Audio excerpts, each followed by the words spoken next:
Olá a todos.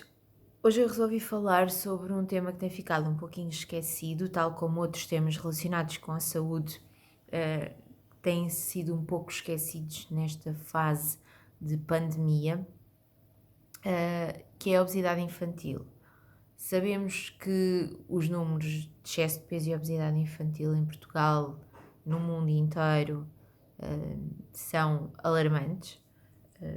Sabemos que o excesso de peso e a obesidade infantil está relacionado com o aparecimento de outras doenças, nomeadamente alterações dos lípidos, portanto, colesterol alto, triglicéridos altos, com o aumento do risco cardiovascular desde os 7 anos de idade, o aparecimento de diabetes tipo 2 em idades muito precoces, alterações noutros parâmetros sanguíneos e também da pressão arterial. Portanto, são tudo situações que podem ocorrer associadas ao excesso de peso e à obesidade infantil e que não são exclusivas, como pensávamos, dos adultos e dos adultos já numa idade mais avançada, começam também a surgir em idades mais precoces e sempre associado a este excesso de gordura corporal em crianças desde idades muito jovens.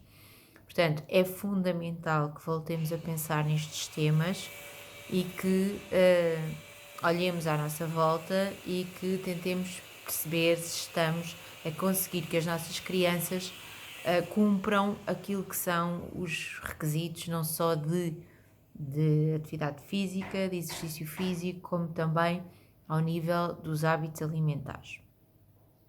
Tocando um bocadinho na parte do exercício físico, há recomendações muito específicas para as crianças que dizem que não devem de ter diariamente mais do que 120 minutos de tempo de ecrã, ou seja, videojogos, telemóveis, televisão. Portanto, 120 minutos diários é o limite que está estipulado para crianças estarem em frente a ecrãs.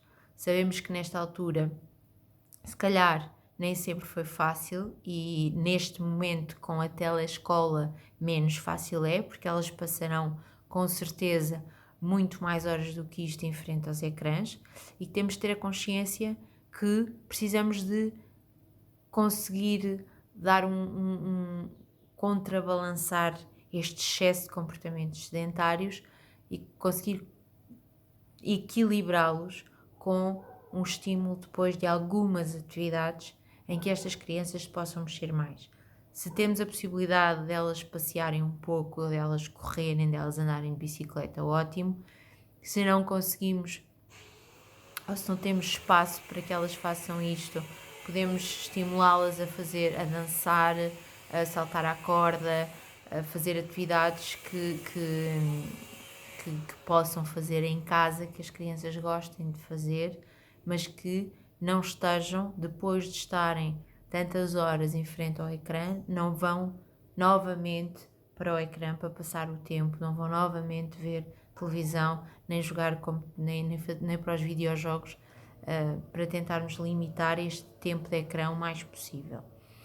Depois, sabemos que este tempo de ecrã excessivo está associado também à ingestão de alimentos mais calóricos e que as crianças têm a tendência para ir à procura de bolachas, aqueles produtos ditos para crianças que muitas vezes são aquilo que elas mais gostam ou que melhor aceitam e que por isso os pais compram, mas que efetivamente têm uma densidade calórica muito aumentada, ou seja, por cada 100 gramas têm muitas calorias, calorias essas dadas por nutrientes de fraca qualidade, ou seja, por farinhas, por açúcar, que não mais dão do que os tais açúcares simples, gorduras de má qualidade e com uma densidade nutricional muito fraca, com muito poucos nutrientes daquilo que as nossas crianças efetivamente necessitam. Portanto, o que é que as crianças precisam diariamente? Precisam de acordar e continuar a tomar um bom pequeno almoço. Elas não vão para a escola, mas precisam de manter a rotina de tomar um bom pequeno almoço. E um bom pequeno almoço significa comerem fruta, podem fazer uma porção de leite ou derivados, queijo, iogurte, ou para as crianças que por alguma razão não ingerem leite, fazerem substitutos deste leite, se o costumam fazer, substitutos esses sempre sem açúcar adicionado. E depois temos o pão, eventualmente uns cornflakes, ou seja, uns cereais pouco açucarados, e conseguimos ter um pequeno almoço completo. Depois, tentar que elas tenham refeições definidas, ou seja, não deixar que andem a petiscar ao longo do dia. Portanto, definir que o pequeno almoço é uma determinada hora, depois, a meio da manhã, terão mais uma refeição, que, por terem um gasto calórico baixo, ou mais baixo, porque estão mais em casa, se calhar basta fazer um iogurte ou uma fruta. Depois, na hora do almoço, manter uma refeição equilibrada. Sabemos que na escola as crianças têm acesso à sopa e ao prato, que pelo menos durante o ensino básico eles mais ou menos comem sempre a sopa, poderão comer ou não salada no prato ou legumes, mas a sopa comerão sempre, e muitas vezes em casa, porque a criança recusa, porque a criança faz fita, acabamos por desistir de dar a sopa, de dar a salada, de dar os legumes. É fundamental que estes alimentos não saiam da rotina alimentar das nossas crianças. É fundamental não substituir estes alimentos por outros, porque invariavelmente, se a criança não come sopa, se a criança não ingere salada nem legumes, ela vai comer um excesso dos outros alimentos todos que estão no prato, por muito saudáveis que eles sejam. Estas crianças vão comer um excesso daqueles alimentos. Portanto, temos que ter a sopa no início da refeição, temos que ter no nosso prato 1/3 do prato de cada coisa, a carne ou o peixe, a massa, o arroz ou a batata, a salada ou os legumes, e terminarem com a fruta. Depois, determinar a hora do lanche, e aqui podemos tentar jogar com o exercício físico, conseguir que tenham mais algum exercício, e o lanche será um lanche semelhante ao pequeno almoço. Se estiveram muito paradas, voltar a fazer um iogurte, uma fruta, uns frutos secos, se gostarem, umas nozes, umas amêndoas, e não comer em excesso também no lanche. Depois no jantar igual ao almoço, está bem? Não tenham a tentação de a criança está com excesso de peso, ou acham que está com excesso de peso, cortam, restringem à noite o arroz, a massa ou a batata, porque pensam que será isso que poderá influenciar o peso, e depois a criança mais tarde vai à procura de bolachas ou mais iogurtes ou mais fruta. Portanto, é preferível ter uma alimentação, um prato equilibrado, uma refeição equilibrada, as refeições bem definidas, para que não haja a tentação de ir à procura de alimentos que efetivamente não trazem qualquer benefício para aquela criança, ok? Há espaço para o doce, obviamente que há espaço para o doce, obviamente que há espaço para aquelas coisinhas que a criança, para os miminhos, mas estes miminhos têm que ser dados de vez em quando, definirem com eles também um dia para esse miminho, o dia da asneira, o dia em que eles escolhem aquilo que querem fazer, se querem comer um gelado, se querem comer chocolate, se querem beber um sumo. Portanto, definirem o que é que vão fazer nesse dia, mas determinar o tal dia diferente em que comem algo que efetivamente é o tal miminho, está bem? Isso diariamente não. Tentem não ter em casa. Obviamente, se a criança tem em casa, a tentação de ir comer ou de ir à procura é muito maior. Ela vai fazer uma fita enorme para lhe darem e vai acabar por comer. Ou vai comer às escondidas, como acontece em algumas situações. Está bem?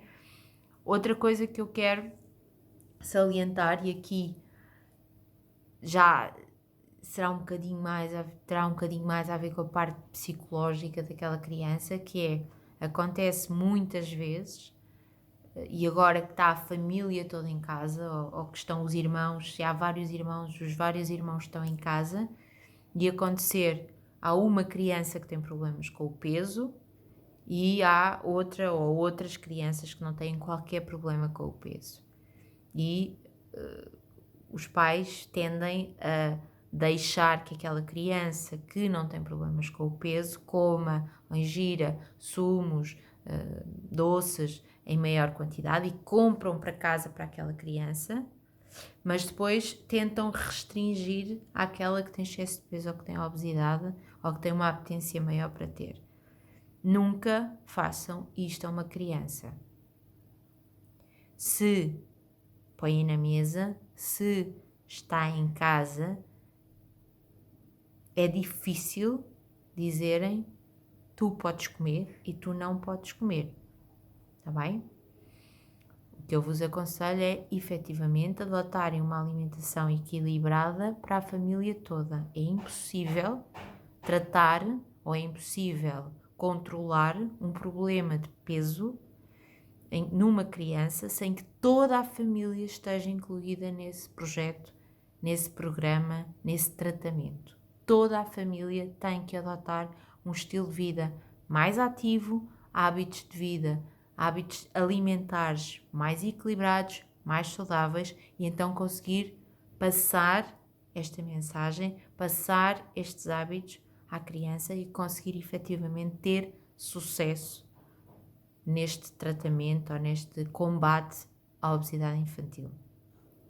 Para terminar, queria só lembrar que sumos não substituem a água.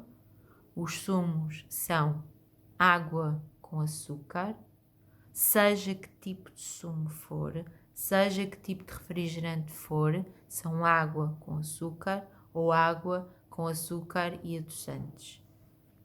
Não são bebidas que sirvam para as nossas crianças. As nossas crianças diariamente devem beber água para estarem bem hidratadas, para o seu tecido muscular estar bem hidratado, para as células funcionarem a 100% e para terem um desenvolvimento e um crescimento saudável.